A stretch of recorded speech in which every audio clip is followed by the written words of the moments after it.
एक छोटे से गांव में गोलू नाम का एक खुशमिजाज लड़का रहता था जिसे आसमान बहुत पसंद था।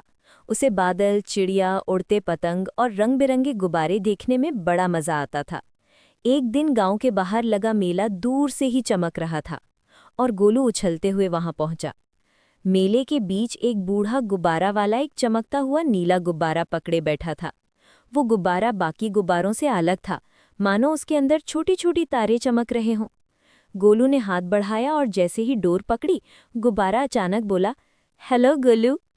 गोलू डरकर पीछे हट गया, फिर हैरान होकर बोला, अरे तुम बोलते हो? गुब्बारा हंसकर बोला, हाँ, और मैं उड़ भी सकता हूँ, तुम्हें लेकर भी। गोलू की आंखें चमक उठी। उसने गुब्बारे से कहा, चलो घूमने। गुब्बारा धीरे धीरे ऊपर उठा और गोलू को हवा में ले जाने लगा।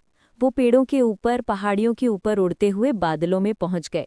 हवा गोलू के चेहरे को छू रही थी और वो खिलखिलाकर हंस रहा था। अचानक बादलों के पीछे एक विशाल इंद्रधनुषी रास्ता दिखाई दिया, जो एक चमकते हुए महल तक जाता था। गुब्बारा बोला, ये है इंद्रधनुष नगर, यहाँ बहुत कम लोग पहुंचते हैं। दोनों महल के दरवाजे पर उतरे। चारों ओर इंद्रधनुषी पहरेदार खड़े थे। एक पहरेदार बोला, जो भी यहाँ आता है उसे एक परीक्षा देनी होती है। परीक्षा थी एक गमगीन बादल को हंसाना, जो लगातार काली बारिश बरसा रहा था और पूरा इंद्रधनुष नगर उदास था। गोलू ने मजेदार चेहरे बनाए, नाचा, गाया, लेकिन बादल जरा भी नहीं हंसा। तभी गुब्बारा बोला, दिल से कोशिश करो गोलू। गोलू ने अपनी सबसे मजेदार बातें बताई, जैसे कैसे एक बार उसने गलती से दूध की जगह दही पी लिया था और दादी ने सोचा वो मूछें बढ़ा रहा है। बादल धीरे धीरे मुस्कुराया, फिर हंसा और उसकी काली बारिश रंगीन बूंदों में बदल गई। पूरा नगर चमक उठा। पहरेदार खुश होकर गोलू को एक जादुई रंग का छोटा डिब्बा दे गए। कहा, ये रंग जहां लगाया जाए वहां खुशी फैल जाती है।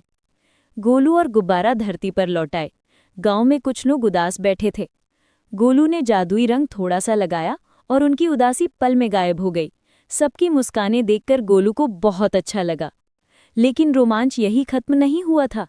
गुब्बारा बोला, चलो एक और जगह चलते हैं। दोनों फिर ऊंचा उड़ने लगे और एक जादुई जंगल पहुंचे जहां पेड़ों के पत्ते अलग अलग आवाज में बोलते थे। एक पेड़ बोला, हमारी संगीत धुनें खो गई हैं, क्या तुम मदद करोगे?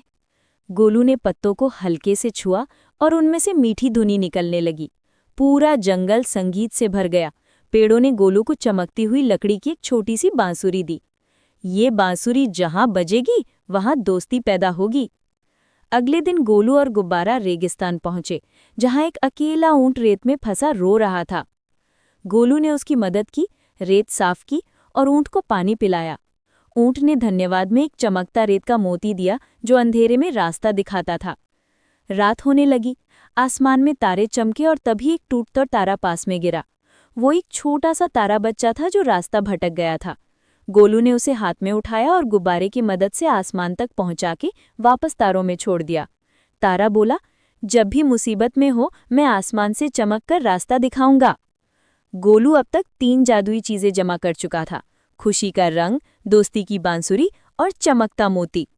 गांव वापस आने पर उसने देखा कि गांव में एक बड़ा उत्सव होना है, लेकिन सब लोग अलग अलग काम में उलझकर एक दूसरे से नाराज हो गए थे।